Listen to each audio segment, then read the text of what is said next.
Eldoria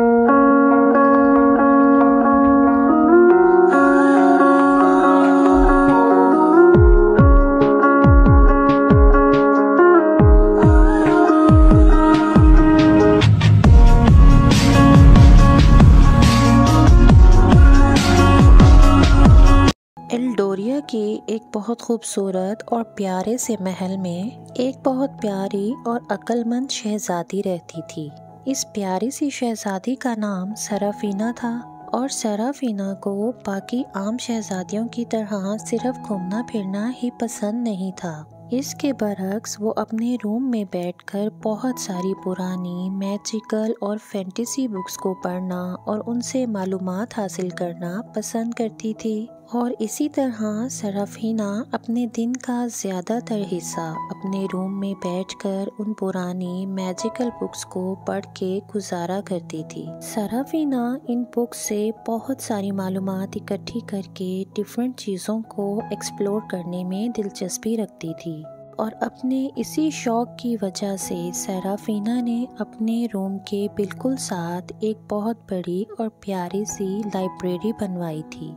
एक दिन इसी तरह सराफीना अपनी उस लाइब्रेरी में कोई किताब पढ़ रही थी। उस किताब को पढ़ते पढ़ते अचानक सराफीना की नज़र एक बहुत पुराने और मिस्टीरियस मैप पर पड़ी।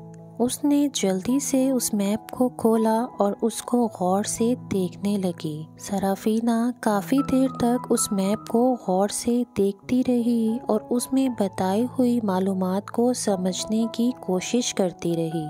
तभी अचानक सराफीना की नज़र एक नुक्ते पे आकर ठहर गई। वो गौर से उस नुक्ते को देखने लगी। दरअसल वो मैप सराफीना के ही महल का था। उस मैप में एक बहुत पुराने और एंटीक संदूक के बारे में बताया गया था। सराफीना ने सोचा कि क्यों ना इस मैप के ज़रिए उस संदूक को ढूंढा जाए और देखा जाए कि आखिर उस संदूक में ऐसा क्या है। सराफीना ने जल्दी से उस मैप की मालूमात को समझा और थोड़ी ही देर में अपने महल के एक कमरे में उस मिस्टीरियस और पुराने संदूक तक पहुंच गई। सराफीना थोड़ी देर तक उस संदूक को गौर से देखती रही। वो बहुत खूबसूरत और बहुत पुराना संदूक था। फिर सराफीना ने जल्दी से उस संदूक को खोला। सराफीना उस संदूक में से कुछ चीज़ों को ढूंढने लगी और थोड़ी ही देर में सराफीना ने अपने सामने एक बहुत प्यारे और छोटे से एल्फ को उस संदूक पे बैठे हुए देखा। छोटा और प्यारा सा एल्फ मुसलसल सराफीना को घूर घूर कर देख रहा था। सराफीना जल्दी से उस प्यारे से नन्हे एल्फ के पास गई और उससे पूछा कि तुम यहाँ क्या कर रही हो। उस प्यारे से एल्फ ने सराफीना को बताया कि मैं बहुत अरसे से इस संदूक में कैद था और आपने मुझे यहाँ से रिहाई दिलवाई है और मैं अब आपका गुलाम हूँ। ये सब सुनकर सराफीना बहुत ज़्यादा खुश हुई। उसने नन्हे एल्फ से उसके बारे में पूछा कि मुझे अपना नाम तो बताओ कि तुम हो कौन। नन्हे एल्फ ने बताया कि मेरा नाम सल्वाडोर है और मैं एक मैजिकल एल्फ हूँ।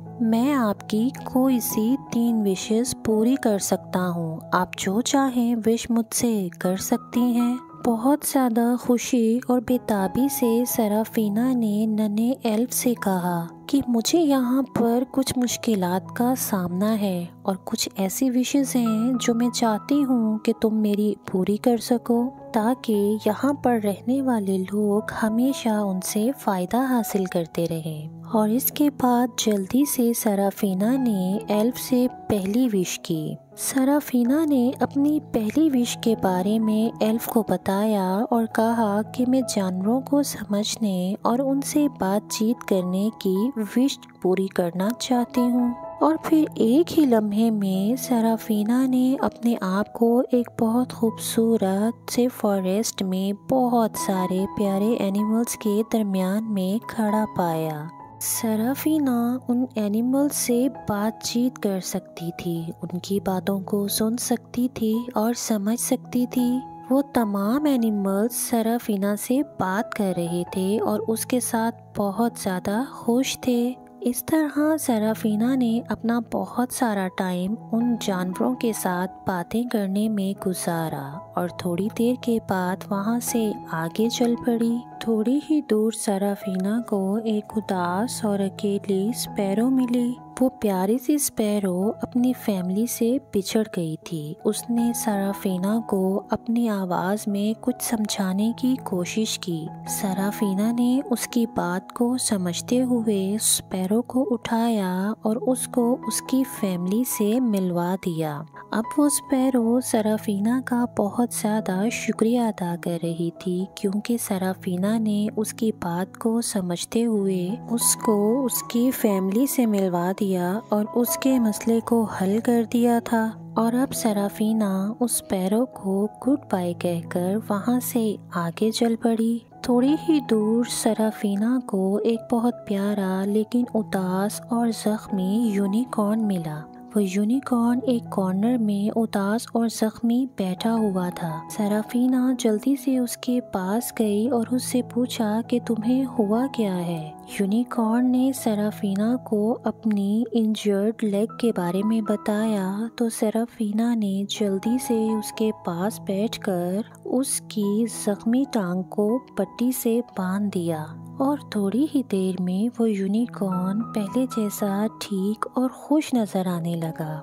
उसने सराफीना का शुक्रिया अदा किया और सराफीना उस यूनिकॉर्न को प्यार करते हुए वहाँ से वापस चली गई। और इस तरह सराफीना उन तमाम एनिमल से उनकी बातों को समझने की वजह से एक बहुत खूबसूरत और प्यारे से बंधन में बन गई। सराफीना अपने महल में वापस लौट आई और वापस आते ही उसने उस नन्हे एल्फ से अपनी दूसरी विश का जिक्र किया। सराफीना ने कहा कि मेरी दूसरी ख्वाहिश है कि मेरे पास शफायाबी का कोई ऐसा तरीका हो जिससे मैं अपने किंगडम के वो तमाम लोग जो मुख्तलिफ वबा का शिकार हो चुके हैं और बीमार हैं उनको हमेशा के लिए ठीक कर सकूं। किंगडम में बहुत से बड़े और बच्चे एक वबा का शिकार हैं जिसकी वजह से वो चल फिर नहीं सकते और ठीक नहीं है। सल्वाडोर ने कहा कि हाँ क्यों नहीं, मैं बिल्कुल आपकी हेल्प करूँगा और आपकी दूसरी विश भी ज़रूर पूरी करूँगा। और इसके बाद सल्वाडोर ने जल्दी से अपने मैजिक से एक मैजिकल लिक्विड की बॉटल बनाई। सल्वाडोर ने सराफीना को बताया कि ये मैजिकल लिक्विड बहुत ज़्यादा कीमती और अनमोल है जो मैं आपको दे रहा हूँ।